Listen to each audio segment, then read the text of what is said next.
Muy buenas tardes, amigas y amigos de Brújula Internacional. Siempre he estado en el recorrido por los escenarios internacionales con el choque de las imágenes y la fuerza de las palabras. Hoy un invitado muy especial, el doctor Miguel Truzman, de la comunidad judía de Venezuela, porque estamos precisamente en el día de hoy recordando el Yom Kippur, el Día del Perdón. Hace una semana fue el Año Nuevo Judío, el Rosh Hashanah. ¿Qué significa esta fiesta para ustedes? Oye, Julio César, muchas gracias por la invitación. Casualmente, estamos en pleno acontecer de estos escenarios tan importantes para la comunidad judía y para la humanidad, porque las festividades judías engloban también un elemento, digamos, humano, ¿no? Para todo el globo terráqueo. Y hoy, justamente, a poco menos de 4 horas, empezamos el rezo de Yom Kippur, el día más sagrado y más importante del pueblo judío. Y el miércoles pasado entramos en el año 5778, que es el año nuevo judío, Rosh Hashanah, Rosh, cabeza, Shana, año. Así que de Rosh Hashanah a Yom Kippur pasaron 10 días, que nosotros los judíos decimos los Yamim Noraim. Son 10 días muy importantes, días de introspección personal, en donde tenemos que revisar nuestra conducta y tratar de conllevarla a los antecedentes establecidos en la Biblia, en la Torá, en el Pentateuco. ¿Por qué el Día del Perdón? El Día del Perdón porque justamente el ser humano como tal no cumple en algunas circunstancias los preceptos establecidos, las 613 preceptos establecidos en la Torá.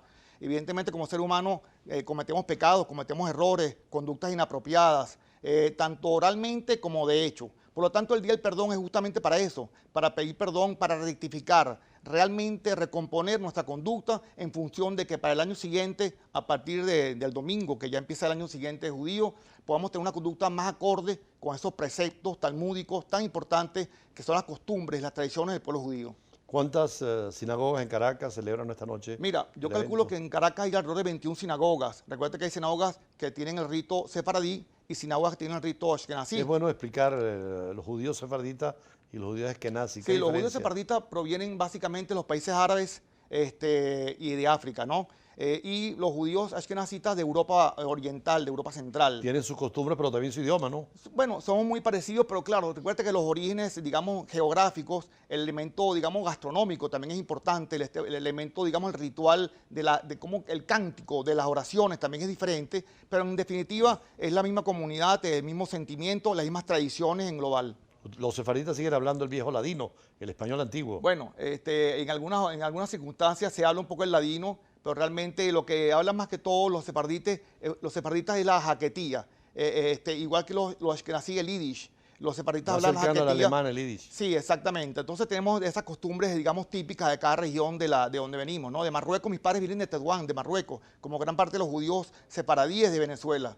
Por Así cierto, que, me decía el embajador de España que pensando en resarcir lo que fue la expulsión de los judíos, España le está dando ahora la nacionalidad, el pasaporte español, a los que demuestren ser sefarditas, aunque sean ya convertidos al cristianismo, ¿no? bueno, justamente en octubre del año 2015, España sacó una ley muy importante en donde de alguna forma resarce ese daño importantísimo que fue la expulsión de los judíos de España en 1492. Yo casualmente con mi familia viajé a España a firmar esa situación hace pocos meses, ¿no? Porque también quiero incorporarme a esa posibilidad de tener la ciudadanía española. Y en Venezuela hay más de 3.000 personas que se han incorporado, han acogido esa ley. Pueden ser judíos o no judíos, pero lo más importante es que tenga origen sefarad, que puedan demostrar su origen sefarad. Y esto es en España, pero también en Portugal, que hay muchas colonias judías en América a través de Curazao, ¿no? Sí, en Portugal recuerda que los judíos fueron expulsados en 1496 y Portugal también sacó otra ley muy parecida a la española, donde también evidentemente hay la posibilidad de que los judíos o no judíos de origen sefarad, o en este caso, bueno, los de origen portugués, puedan tener esa posibilidad de acogerse a la ciudadanía portuguesa. Aunque no ha sido tan importante en cuanto a número, en cuanto a cantidad como la española, porque recuerda que uno está más vinculado con España, ¿no? Por el idioma y una serie de circunstancias que han atravesado la historia de Venezuela, siendo España que conquistó a Venezuela, pero también el elemento español, portugués es muy importante para los judíos y no judíos que quieran acogerse a una ciudadanía europea. Muchos judíos se fueron en esa época a Holanda, que era muy condescendiente, y pasaron a Curazao, y por eso Sí, muchos apellidos en Venezuela, como Maduro o el exacto. mismo Capriles, son de origen judío, ¿no? Sí, los judíos básicamente que fueron expulsados de España y de Portugal viajaron a lugares donde había mar, donde había, digamos, comercio marítimo. Hamburgo fue una ciudad muy importante alemana, donde fueron muchos judíos, y también, por supuesto, Ámsterdam. De ahí provienen, bueno, de Ámsterdam, como tú dices, o en Curazao, Venezuela, Coro, básicamente la época de Coro en el siglo XIX. Justamente creo que los Capriles, los Maduros, vienen de esa zona de Holanda, Ámsterdam, Curazao, Coro, Caracas. De hecho, es un cementerio muy importante en Coro, de tradiciones El judías. cementerio más antiguo, la comunidad judía venezolana, pues está en Coro. Y hay una lápida muy interesante, que es una lápida Maduro Capriles.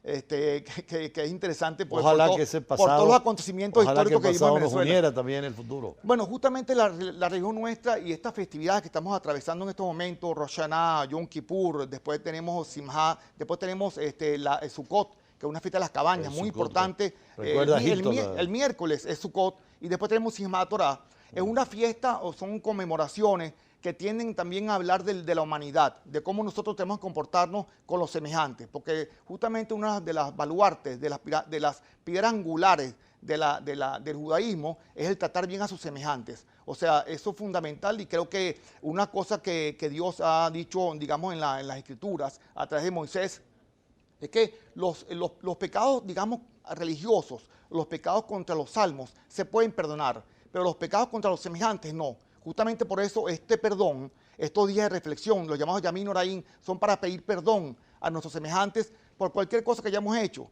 bien sea de palabra, una ofensa de palabra, alguna cosa que con intención o sin intención hayamos herido la susceptibilidad de nuestros compañeros, algún familiar, algún amigo. Estos días de reflexión son importantísimos para eso, para pedir perdón y para que Dios nos acoja, porque en Yom Kippur es el día del juicio. A partir de esta tarde y de mañana, que empezamos el rezo a las 6:01 de la tarde del día de hoy. El shofar suena. Sí, el shofar suena mañana, que es ya, digamos, la vinculación total, espiritual de nosotros con Dios a través del shofar. Y justamente este día es donde Dios, después de haber revisado nuestra conducta en el año, y estos 10 días de Rosh Hashanah a Yom Kippur, donde tenemos esa posibilidad de 10 días para volver a rectificar, el día del día de Yom Kippur es el día del juicio, donde Dios dirá, bueno, te escribimos en el libro de la vida, te escribimos el libro con parnasá, con trabajo, con buena voluntad, con mucha salud. Y eso es lo que queremos y justamente, Julio César, te agradezco esta ventana, porque en nombre de la comunidad judía queremos darle un mensaje a Venezuela. Porque no solo es una cuestión, digamos, de inscribirnos en el libro de la vida individual, es una cuestión de sanación de Venezuela. Hay un rezo especial para la sanación del país de Venezuela, que está en estos momentos pasando por circunstancias muy complicadas, muy complejas a nivel social, a nivel económico, a nivel político. Por lo tanto, el rezo hacia el Todopoderoso es que mire con benevolencia, que mire con beneplácito a Venezuela, que le dé la posibilidad de conseguir el camino de la paz, de la coexistencia, de la prosperidad y del diálogo. Por cierto, tú participaste en la famosa mesa de diálogo de la oposición y el gobierno y expresabas esto también en esa oportunidad. Sí, dimos un discurso en el 2014 en cadena nacional, donde la comunidad judía, a través de mi persona, expresamos justamente esto, ¿no? Que queremos la coexistencia como valor fundamental de la prosperidad, del esfuerzo conjunto entre todos los factores, porque un factor no se puede imponer a otro por un tema ideológico. Todos somos venezolanos, por lo tanto hay que respetar lo que cada quien piensa y que sea la mayoría de los venezolanos el que decida el camino a seguir dentro de este marco democrático en que se vive. Por cierto, ustedes son una demostración de esa democracia en el Medio Oriente, ¿no? Israel, con todas las dificultades, tiene una democracia electoral, separación de poderes, respeto a los derechos humanos, todo ese tipo de cosas, ¿no? Correcto. Bueno, Israel se dice que es la única democracia real, verdadera del Medio Oriente. En Israel, Julio César, viven más de 2 millones de árabes que tienen todos los mismos derechos, ciudadanos y obligaciones que un judío. Árabes israelíes que han nacido en Israel y que ocupan cargos muy importantes. Mira, en la Corte Suprema de Justicia israelí hay un árabe.